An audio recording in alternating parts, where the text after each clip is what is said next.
topic from last year to this year. And we've done a couple of different things as far as how we're going to present financial literacy. Sorry, I have to be in the camera.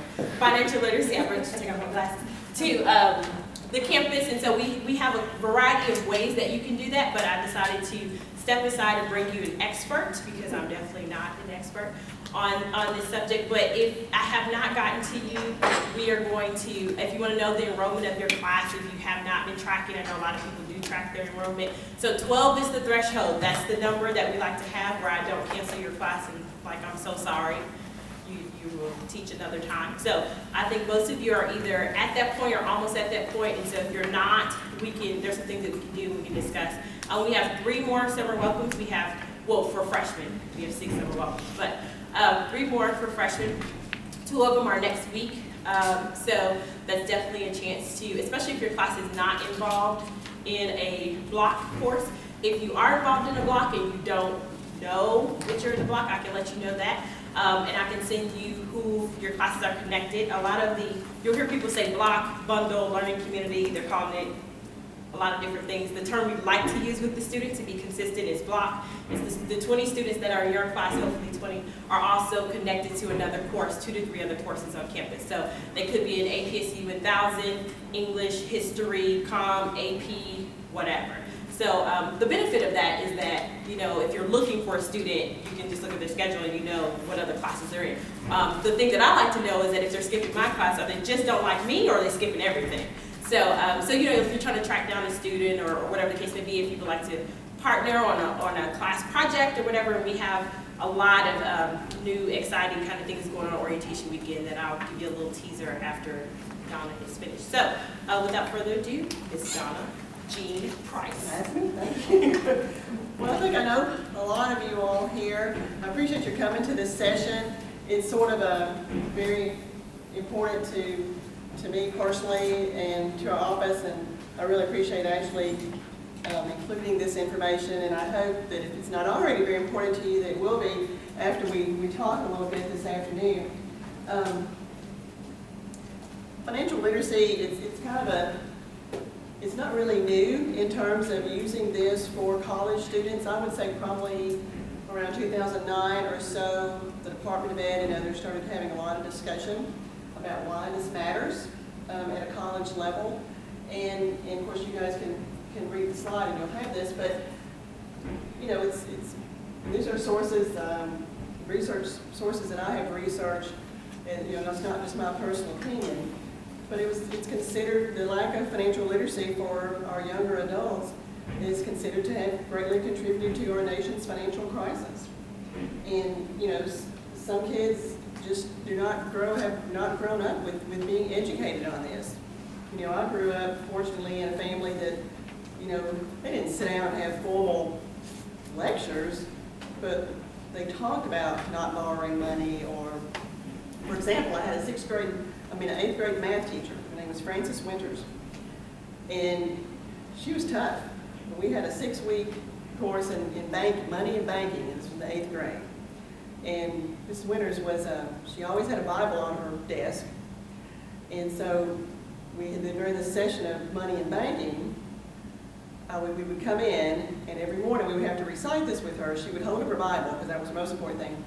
And she would say, next to the good book, what is it that's the most important? And our response was, our credit, Mrs. Winters. Now, and that's a true story. I'm like Wendell Gilbert, for those of y'all who know him. Now, in the 8th grade, did I really know what that meant? No, but I'm 52 years old, and I still remember Mrs. Winters talking about that in the 8th grade and why that it was important. So, you know, I'm just not sure it's discussed too much in society. And this is a quote that I found out of the Chronicle of Higher Ed from a lady from Texas Tech who runs a financial literacy program there. That it's more than just wallets. It's, you know, it's affecting our lives in terms of impact on retention, production of students, you know, and even their wellness. I mean, we all know if we're 10-step about money, we're not necessarily producing perhaps as well as we could. And in this particular population, you know, I'm not necessarily an expert, but I I have been very interested in this area for a long time. I get a lot of national publications I try to keep up with. And some other reasons is low-income students.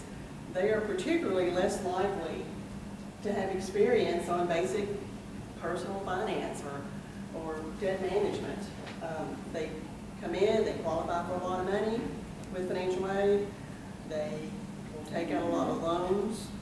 Maybe their families can't help them that much, but they still maybe are borrowing more than they should because it's there, perhaps. And so I think that's is certainly an important point. And a lot of folks, the universities in our state, UT Chattanooga is one I can name off the top of my head, have recently hired a financial literacy counselor, a professional position for their financial aid office, because the financial aid counselors, more and more, because of regulatory requirements on us, we're processing regulation stuff more than we are counseling students. And that's just kind of the way it is. I mean, we certainly counsel a lot, but because we're heavily regulated and have to figure all those things out and keep the university from paying millions of dollars of fines and from me going to federal penitentiary, we had to do that. And I can't think of the other schools, I didn't have those in my head earlier, but we can see our Tennessee colleagues starting to implement this, certainly through the orientation session. I think MTSU has, what's the real loud guy who does financial things on television? Dave Ramsey. Yes, they have a Dave Ramsey program. Of course, you have to pay a lot of money for that, but they've had that for about 3 years. And of course, Bill and Melinda Gates Foundation, our university is very tied up with this particular foundation and some of the things we're doing with Degree Compass. But they're very much involved in redesigning financial aid. You guys may not have known that, but they're really trying to push through things to make it simpler, better, to kind of get to different things other than just the basic loans and Pell Grants that we're all familiar with. But, this is pretty much a direct quote, sort of. They have expressed concern over the lack of information available to students. And very much they in the Department of Ed are trying to get this into high schools and middle schools. Don't wait till a student's a senior to talk about affordability for college or being financially responsible. But certainly once a student turns 18, my son hadn't been out of high school very long at all, and the credit card things, I've taken him off the list, or he took himself off the list, but the credit card offers started coming in. So this is kind of why. You guys may have already known this, but that's kind of why. And another reason why is something called cohort default rate for student loans. All schools who use student loans have this. It's a federal rate, and basically they take a period. It used to be a 2-year period, now it's going to be a 3-year period, and they look at the students who went into repayment during this snapshot of time, the number of those students, or percentage of those students who defaulted. So the most recent cohort default we have is 2010. So whatever percentage, is still 2-year, for a 2-year period, that went into repayment means they graduated high school or they dropped out, and they have actually defaulted, meaning they're not paying their loans. And defaulting doesn't mean just 1 or 2 payments. They try to pay, but longer terms. And the reason that matters for us to be is because penalties can be, and have been, imposed on schools with high default rates. Right now, for the 2-year rate, we're supposed to be, if you're at a threshold of below 10% or below, you don't have any penalties. I think it was last year we were 10 point something. It was the first year we went over 10%. We've always stayed around 5.6, but just the economy, I don't know, what other things popped us up over 10. And the penalty is that our first-time freshmen had to wait 30 days before they could get their loan disbursement. Now they could still receive any kind of refund or grant, and we could still memo the money so they could confirm. But in terms of getting money in their hands, they couldn't do that. So, and that's not uncommon.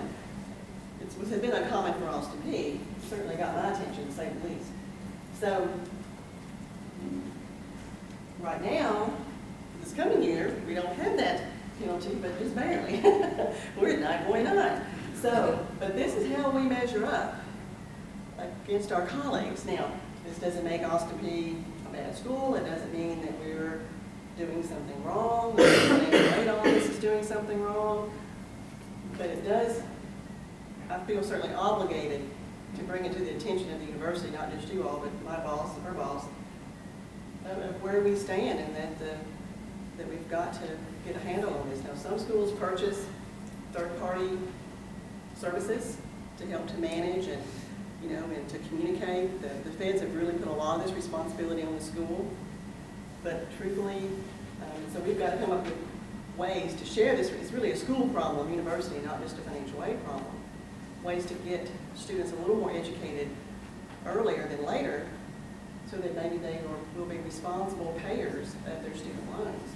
And in terms of trying to contact people who are missing payments, I mean, that's something at this point that our office really can't take on. We barely get everybody's aid on there, in a timely manner. And I don't know that I really want, if I could get a new position. I guess if someone gave me one, I certainly would take it. But there are other venues, and some of them are really cost effective, reasonable, that can help you to work with folks who are late on their payments before they go into default, or to try to get them to understand repayment options. And we do this in various ways, but so what is Austin P doing? And I mean, as a university or as an office,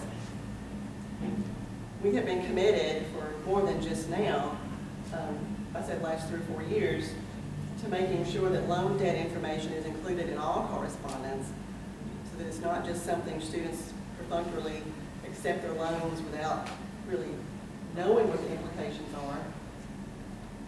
And I see a lot of students who come to see me on a regular basis, and they have no idea how much they owe.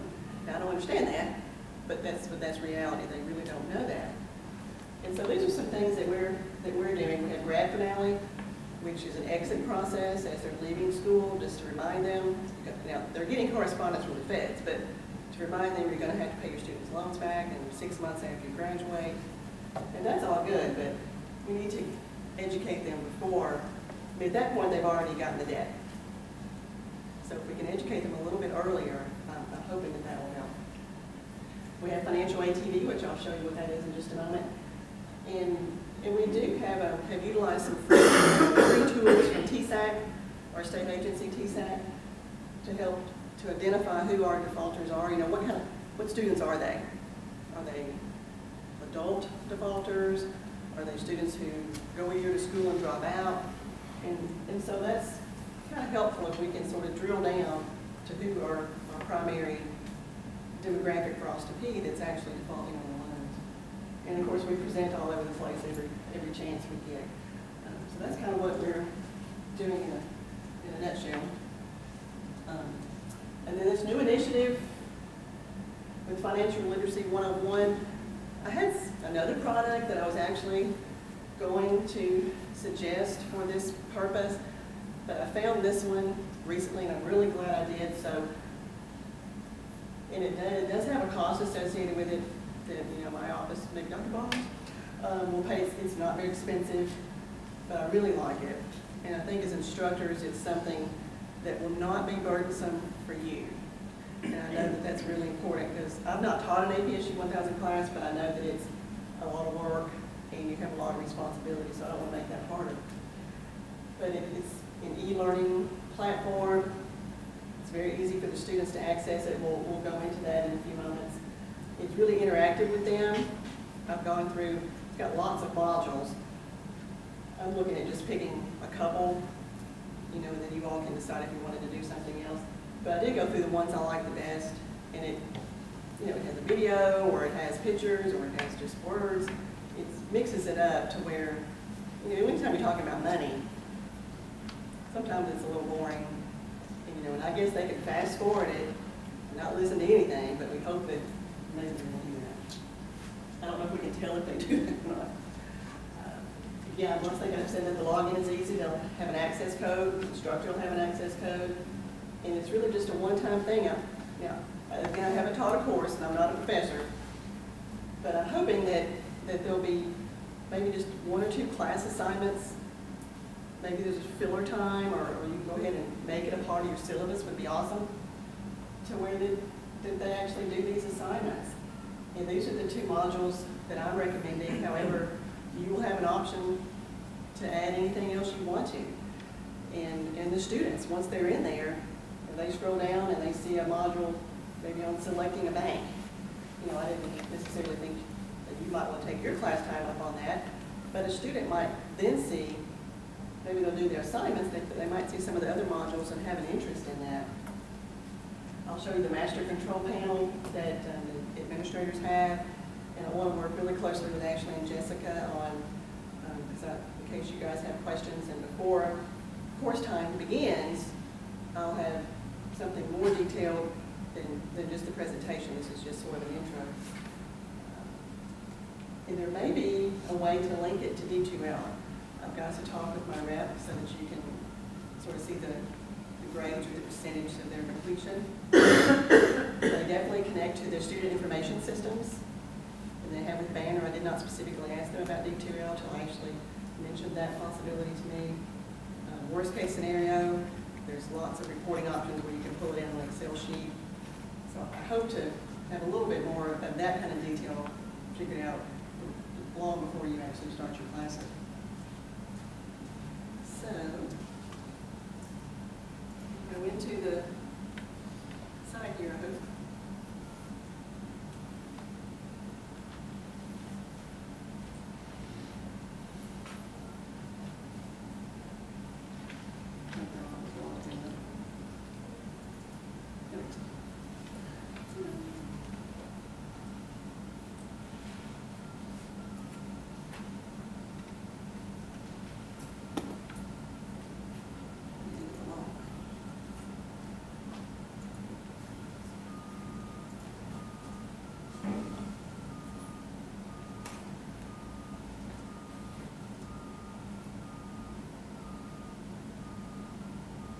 So the administrative login, and right now our code is just APSU.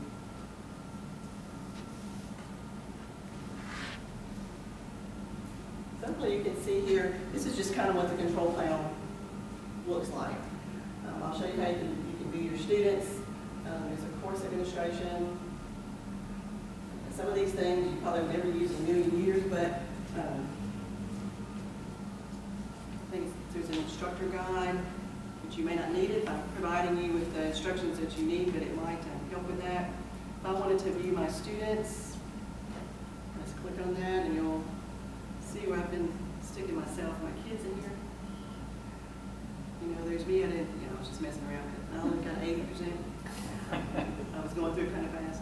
So, but it shows you, it can show that they have completed it and what percentage that they completed. Here, I was in another one, you know, I have 20% completed. Mary here was just messing around and only has 5% completed. So that's, you know, just as an instructor, some tools. The course administration, I don't think you all will have to set that. I can set that up for the whole module for these basic 2 courses if that's kind of what we agree to do. And so you really don't have to do a lot of setup.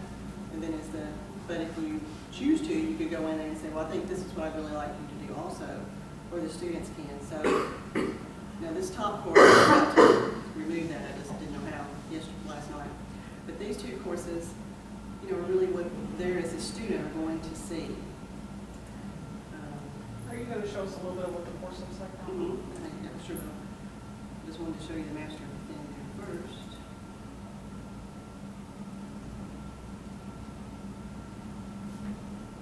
And that's all at 68 minutes, 40 minutes is all the time it takes the student to go through the whole course? Yes, now let me.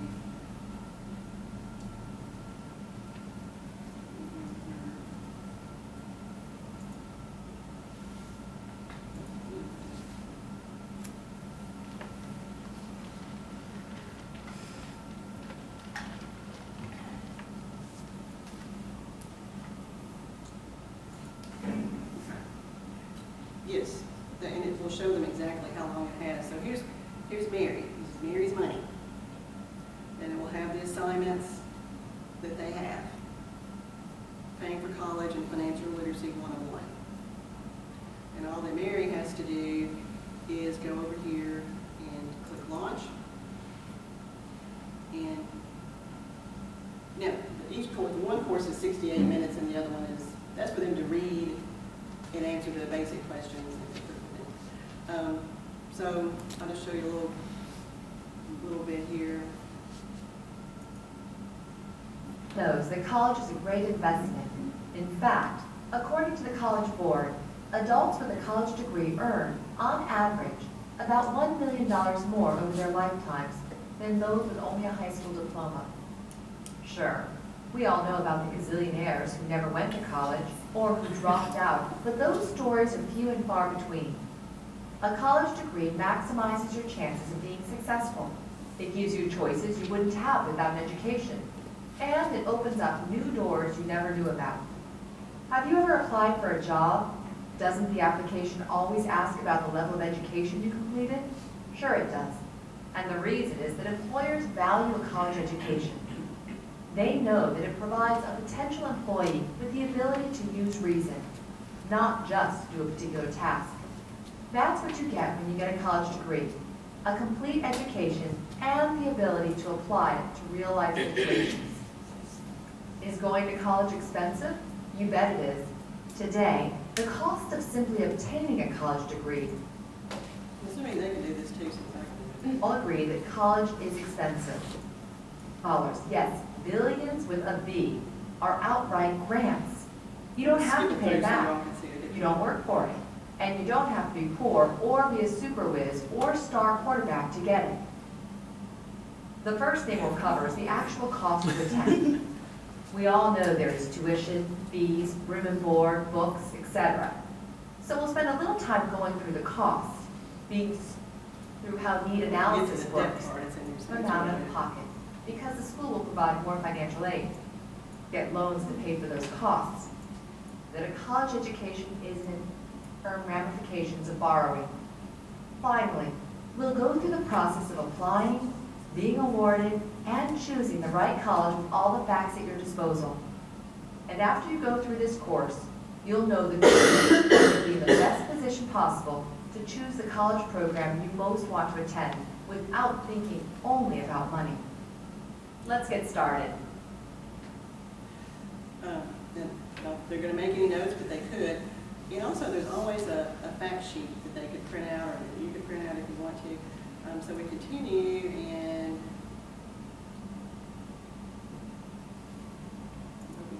There are essentially 3 ways you can receive money for college. It can be given to you through grants and scholarships, it can be loaned to you and you must pay it back later, or you can earn it through a job. I don't like There this are part federal, right there, but state, that's part and of even it. school-based financial aid programs of each I type. don't think they'll really know what that is. Almost $10 billion. Be especially careful of any organization, which are now all borrowed directly from the federal government. Collectively, they are called Stafford loans, and there are 2 types of Stafford loans, subsidized or unsubsidized. Subsidized loans are awarded based on financial need, and if you qualify, interest is not charged before graduation or leaving school.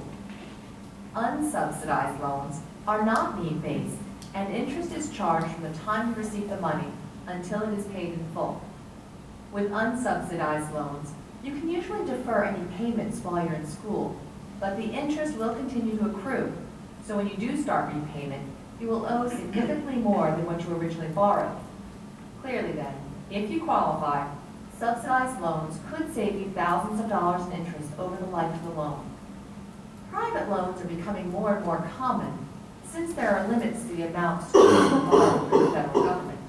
Private loans are a good option for filling the gap between the maximum government loans and the cost of attending school. But private loans typically have higher interest rates than government loans and offer less flexible This is really good repayment information schedules. that they just don't think So about. seek We're just private looking loans for money. only after maxing out federal loans. Repayment of student loans typically begins within 6 to 9 months of graduation or after dropping below half-time enrollment. Work-study programs provide jobs for students with demonstrated financial need, served by each school's financial aid, their campus, to replace Service programs are typically not factors, including the monetary benefit, the time commitment to the program, and what other options would be available for earning money after graduation. But service programs also provide experience that may be I'll take that unavailable part in out other if I jobs, could, but maybe they're interested. including leadership development and community service. When my husband and I were dating, he tried to get me to join the Peace Corps. It's always the military. Right. ROTC's up there. Yeah, and so that's a good, which is a good thing, and there are ways that, because some people need, well, I guess the point is pretty good. There are other ways that you can do it without borrowing money, which I think is the point. And then, you know, throughout the module, there are things like this that will come up, you know, to test your knowledge. And that's where they'll, you know, kind of get their score, and then There are you- essentially three then ways you you can can receive money see for college. their progress, they can kind of track their progress. And, you know, that's basically kind of, you know, what it looks like, but I really feel like that this particular product does a good job on talking about the different types of loans. You know, they're in a controlled setting, they're not just in a summer welcome session where they're hot, they're registering for the classes, their parents are here, they're moving in, they've got all this other clutter in their head. So I'm, you know, hoping that that will possibly, you know, be a good thing.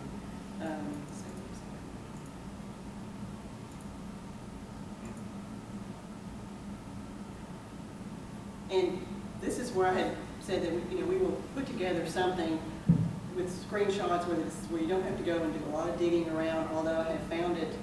I am not tech savvy. You can ask Ashley. Justin, you can ask Ashley. I mean, I figure things out and I do okay. I mean, I hold my own, but I've really been operating this, you know, all by my own self, and so that says a lot. And I'll show you our website in a moment, and it would be up to you, but an additional suggested assignment or exercise could be to review the financial aid page to make sure, for them just to take time, I don't know, just to check a box, I'm not sure, to see all the resources that's out there. The lottery scholarship is important. It's very clear details I'll show you in a moment on what to do to keep it. You know, the challenge is not for students to qualify for the lottery out of high school. The challenge is for them to keep it, because a large percentage of students across the state lose it. And I worked with a young girl yesterday. Now, she's not very far off. She can probably regain it by the end of her sophomore year, but she lost her lottery. She didn't have to borrow money before to pay for school, but now she's going to have to use some loans. So losing, I mean, even if you just had the basic lottery at $4,000 a year, that's $16,000 of money they don't have to borrow. So understanding how to keep that is pretty critical. Certainly it is. You know, my kid's in school too. It is for me. We need a fundamental message to our students that we are their academic advisors, not their financial aid advisors. My students seem to want one-stop shopping on advising. They come to me for financial aid advice, and I immediately tell them, sure, oh, your office. But they expect me to know that stuff. And I try to explain to them, but you know, they don't hear real good. Well, and I completely understand that, and trust me, I am certainly not trying to make financial aid counselors out of you all, but to include this product as an exercise for them. And then as they have questions about financial aid, they have to come see the financial aid office. I mean, that's all they're in. I worked in admissions, some of you know this, some of you don't, but I've been at the university 22 years. I worked in admissions for 12, and I've been in financial aid for 10. And when I was in admissions, you know, they kind of expect the admissions counselors to know everything too. And they would ask me about their financial aid, and my response was, I never thought I would be in financial aid, trust me. And my response was, you don't want me to answer your questions about your financial aid. You want to talk to the counselors and the people who work in that area. So I think we can incorporate that in where if they're already asking you about financial aid advice, obviously you're just a go-to. It's just, I mean, they treat me like I'm running a McDonald's. They can just come in and order a hamburger and they, you know. And, you know, I jokingly said one day I was going to put a drive-through window in for advising, and they thought I was serious. I regretted saying it. Well, you know, When and you I gonna think put that that's a, drive-through window in, so we don't have to get out of the car and find a parking space? well, I think that's common for students when they have a campus contact. You know, and that's for, when they're first here, that's you, that's y'all, and you're their go-to person. Now, I think maybe continue to be your go-to person, but I think your responsibility, from my point, is just to, you know, not answer all their questions, but most of you, if not all of you, are going to know where to send them. If they, you know, I can't get my transcript, I mean, you're going to know that's the registrar's office. But their attachment, you know, is to you. And if someone gets to me something, you know, they mistakenly think that I know more than I do, and they'll say, can I come back and just see you? I just want to see you. Or my other counselors, it didn't just happen to me, because they've attached themselves. So I think responsibility-wise, I don't know the answers, but I try to tell them where to go or what to do. And so I see that as the same thing. That's just because you're so nice and they like you. Oh, well, we can fix that. No, don't fix that. So, I mean, that's a really good point. And if you do, I want you to speak up for me now so that I can do something different. If you have concerns about including this as part of your curriculum, it's okay with me if it's one class assignment, just something and you can always tell them, you know, I'm not your financial aid counselor, but this is important to the university, it's important to you to do these exercises, and it's one of your assignments. Yes, ma'am. How do we get the logins for that? Well, that will be part of the instructions that I will provide, Okay. and it'll have administrator access and student access. And when I logged my daughter in a moment ago, if I just put her email, when you go as a new student, her email, put a little four-letter password, and then they're in. Okay. And there's nothing really else that they have to do except click launch and sit there and hopefully watch it. And one thing I can know to do is to regroup later and see. They can do a survey on how they feel about it. I have some case studies from this company. Of course, it's their company. They're only going to publish their good case studies, I'm sure. But also, just for you all's education too, a student can find almost any answer to any question for financial aid either on our website or on their AP One Stop under the financial aid tab. You know, what they're missing, how much aid they have. Of course, the fact of the matter is it doesn't matter if 110% of what they need is on here. They sometimes want to speak to a person, and that's understandable. But we also have a product that is called Financial Aid TV, and it's a collection of YouTube videos, kind of YouTube-type videos. You know, what is a Pell Grant? What's the difference between unsubsidized loan and subsidized loan? And they've customized some videos for us, such as the Hope Lottery Scholarship, where they can click on that and kind of see. And it's also, we're really excited to know that it's also available in Spanish. So for students who need to do that. And I would think a huge retention concern, again, is the Hope Lottery Scholarship. And we send this information out to our students on a regular basis. We send a newsletter type publication to them every semester about the requirements to keep Hope. We send a postcard to the parents of dependent students with a link so the parents can, you know, it's in the parents' interest. You know, I want my kid to keep his Hope, you know, and I'll probably kill him if he doesn't, so, you know, he knows that. But some parents are just not that informed. So this is a really good page. Sometimes you may want to know the answer if you're working with someone about exactly what the eligibility criteria and renewal criteria are for the Hope Lottery Scholarship. So my main thing, again, was not to turn you into a financial aid counselor, but to show you that these things are here, what our office tries to do to make sure the information is out there for the student. But again, the cohort default rate, the research on financial literacy deficiency that's there, you know, certainly isn't my problem alone. It really is a campus concern. And also, I'm responsible for Veterans Affairs. I was supposed to come here. It is an excellent site to go I use it myself. I had to go to Mississippi recently for promoting the engineering program. And the guy, when I first walked in, I mean, I am more versed in financial aid than I am VA as far as just speaking it off the cuff. And the first thing the gentleman said to me was, "You're going to have a lot of veterans today." I was like, uh-oh. So to make sure that I can answer all the questions correctly, I went to my own website, which I appreciate being there, because it really does go step by step. If I can't keep it in my head, I can go there is what I need to do. And there's also financial aid TV videos and information that are targeted towards military students. So really what we're trying to do is to have different venues out there where that they can get the information. You can do too much, I suppose. Of course, I make a joke about it in Summer Welcome.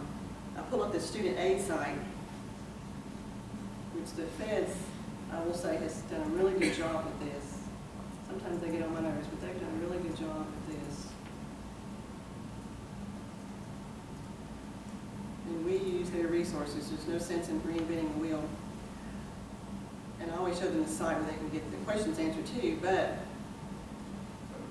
and I said the last thing you probably want to do tonight when you go home is to like the studentaid.gov federal site or to follow them on Twitter, but I challenge them to do it because there are really important things that apply to them. You know, it's written in their language. Somewhere out here there was more about the student loans. I wanted Terry to, well, like for example, and I was trying to I'm going to get Terry to publish this one on Austin Peay's Twitter, the interest rate, unless the government, Senate, whoever they are, changes it around, they have certainly let the interest rate double, more than double, for student loans, which was not very nice of them to let that happen. We try to get the information out, but if Terry will stick this tweet out there for me, and the Facebook post about it, maybe some other people will see it. So we're just trying to use different ways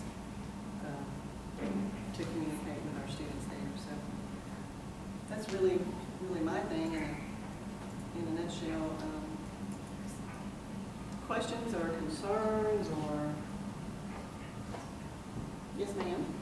Okay, if we're not able to get it to connect to D2L to go straight to the grade book, what we did with the previous thing that I got is that we can take the quiz questions off and create a quiz under our sample D2L shell that has the same quiz questions, so they go out there and read the material, that I can link automatically to your grade book. So there is a way, if the system won't do it, where I can pull those questions and then all you will have to do is copy the financial literacy quiz out there where you don't have to go on there and pull it out.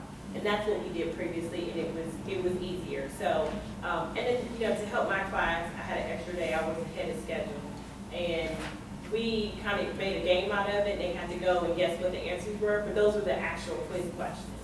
The other thing I wanted to know is how many times can they take the quiz on the website? You can retake it because it gave me the option if I wanted to go back and review the ones that it said I missed. Okay. Then you can go back and do that. You know, the one thing about it is I allowed my class to take it 3 times, and they still did, and they failed.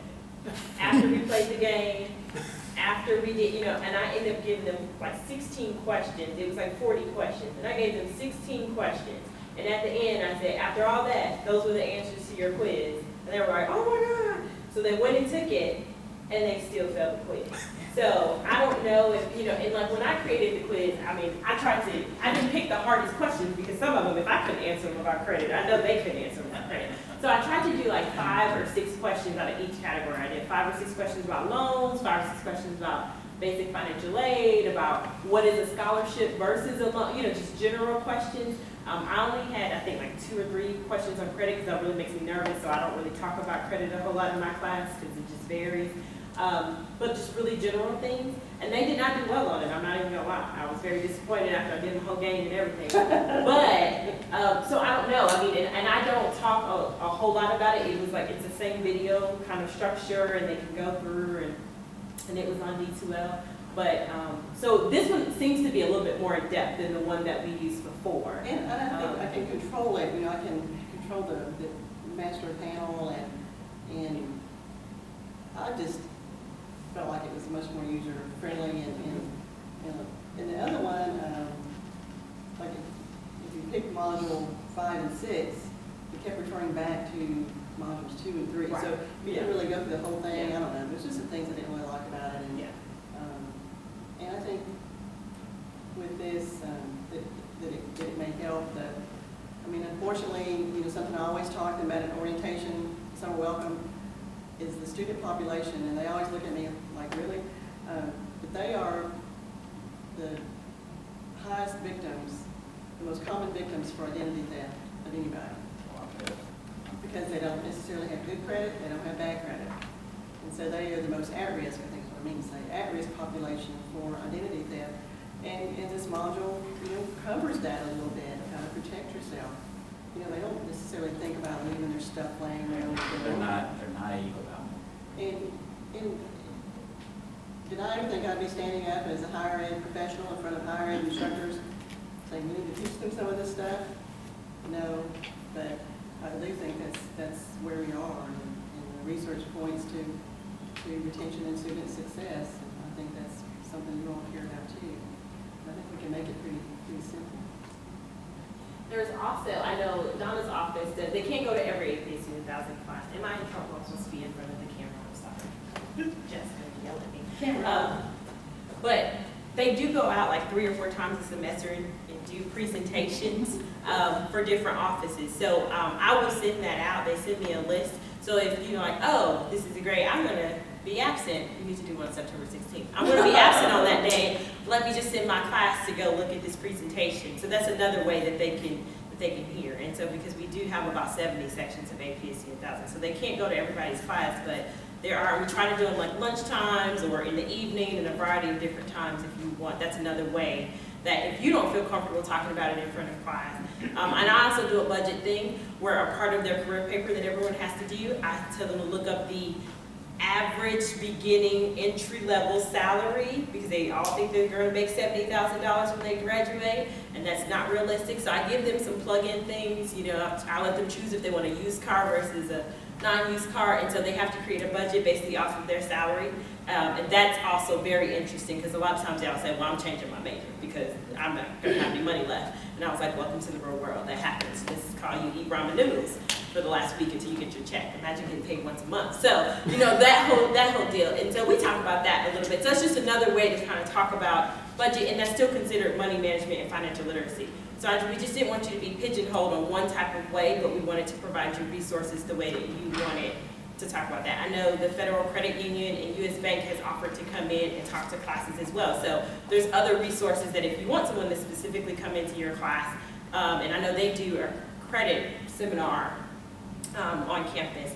So there's lots of different options, and we just wanted to provide you with different options of so financial literacy is one of our required core requirements. So we have to cover it in some type of way, but it just has to be covered whatever way that you would like for it to be covered. And you said something I had forgotten to mention. The students, when you first go in as a new student, it does give you I think it's 14 questions of a pre-course survey. And it asks some of the things that Ashley just mentioned. How much money do you think you're going to earn? Those types of things. And somewhere through there, it's going to spit out some other information for them. And actually, in the budgeting tool, it has, because I didn't go through the one-on-one module, the budgeting tool has the worksheets that she talked about, and actually a couple of different places they show a little icon of ramen noodles. So that's kind of nice. So, it seems to relate to their age group and their lives. So, but anyway, that's just him. But several times that Ashley mentioned that you all will do the presentation school-wide for people in the semester. That's what you were saying, right, Ashley? I'm sorry. But there are several opportunities during the semester that financial aid office does a presentation I It's do, open to everybody? we do a joint project with African American and Hispanic cultural centers. Although it's open to the whole campus, they host it. Right. Is that what you were talking about? Yes. Okay. Because I think I also have you for a non-trad student luncheon, which would be another. Yes, and I did have one of my staff members went last year and talked to your students. And we've done that before with the non-traditional student center. So So if we wanted to find out, as we're working on our syllabi right now, if we wanted to find out what some of those other possibilities are for giving students credit for going to these events, you know those? well, it's kind of when I get invited. I mean, Okay. we don't necessarily, You have some standing right now, like Wilbur and Daniel, maybe. Yes, I don't know the dates. They've not given me the dates for the. I have the dates. I'll Okay, send them great. to you. Okay. For the African American Cultural Center. Do I have? Oh, He sent them to me, I'll send them to you too, let you know where you're supposed to be. I I don't know. got it. I went whitewater rafting last week with a group of youth, and I got hit in the head with the rafts, and that's fine. I'm particularly interested in this exercise that you mentioned here a minute ago about tell me what life is after you graduate. I would be interested, is there a spreadsheet or a database so that we can all use the same information about? Yeah, I'll put it out, and it may be out there, I have to check under financial literacy on the instructor page. Yeah. I'll put it out there. We made it up last year, my peer mentors actually did, and I did something similar back when I was an admissions recruiter we used to bring in high school students. But yeah, we give them an X amount of how much like housing is going to be, and we leave some blanks where they can make up based on their research. But we tell them this is how much your income, like, you have to have apartment, rental, or housing insurance. And they're like, I don't want to have insurance. You don't have any other choice. There's certain things that we let them choose, like if they have a used vehicle or if they don't. And so it's kind of like an Excel sheet, and they plug in based on, the only thing that they have control over is their entry-level income. Now, when they tell me that, they can turn it in and still say, like if they're going to be an engineer and they say that they're going to make $50,000, and I'm like, oh, you might be able to actually do that. There are people that I will say, there's a lot of nursing majors that tell me that they're going to be a pediatric nurse and they're going to make $66,000. And I'm like, yes, that may be true, but that's in 5 years. That's not. You're so, all 300. Yeah, so, I determine if they're outlandish or not. But according to their career research paper, they have to do the Outlook handbook. And I tell them to bring me the resource where they got that from. Okay. And so if it's justifiable, then I will say, okay, they technically did some type of research to get this outlandish number, even though that's what it really told them. So I do that as an instructor. But yeah, I can definitely make sure that it's out there and typed up their budget. I think it's a budget summary is what I call it, or whatever, for their assignment. And they have to attach that with their paper, as we talk about in class. And my mentors do the assignment based on their major, and that's what we use to talk about the assignment in class. So it's not on us to find their starting salary. They have to defend they have to do that, yes. their Yeah. wish to start it. Yeah, they have to find that, but I plug in, like, they don't know how much rent is. And so the first semester I did it, I didn't give them a lot of the fillers. I gave them their electric bill, their phone bill, their cable bill, but I let them pick like where they were going to live. And I love when they said their rent was going to be $300. I said, you're going to be in the hood. I mean, that's up to you. But I'm going to tell you right now, and then they were saying miscellaneous expenses, but they bought a brand new TV. I said, well, if your rent's $300, the TV's gone by the time you get home from work. Because they saw you bring it in. So, we have life kind of conversations with it. And I have fun with my classes, but, so those are the things that we talk about, and we talk about different, I kind of group them to, once they do the assignment, according to majors and colleges. And so if all of you are, something in health services, and they talk about different expenses and what they found, and technology, and so we kind of group them together. And then I have the group report, not everybody, it's only 55 minutes, what were some of their incomes and the expenses and things that they found. And they do say, oh, I had no idea, when I was looking at it. And when my peer mentors, one was a biology major, I think pre-vet or something like that, and one is a nerd or a teacher in Montgomery County.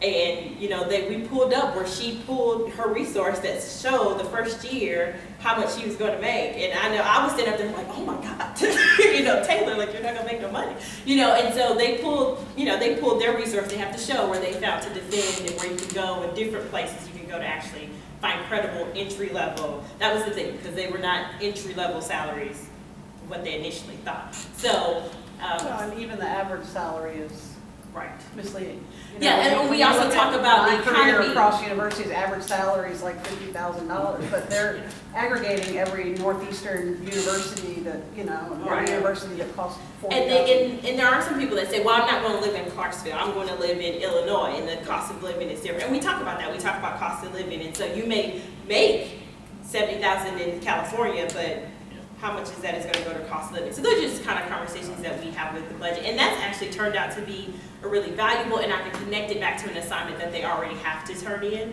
which will, hopefully, they will be doing the research for their class. So that one was if I based it off of their results for that financial literacy quiz, I was an epic fail as a teacher because they didn't get it. But they really liked actually like the budget summary analysis. But I would put that one. It's a different product, so hopefully that will. No, I mean, that was the assignment I made up. It wasn't according to Well, I mean, the but product. the quiz. Oh, yeah, the quiz. That's a different product from what we're using. That's true. Just some other announcements that I want to, are we done with the financial? Thank you, Donna. Thank you, I think Donna. that's very useful. And I also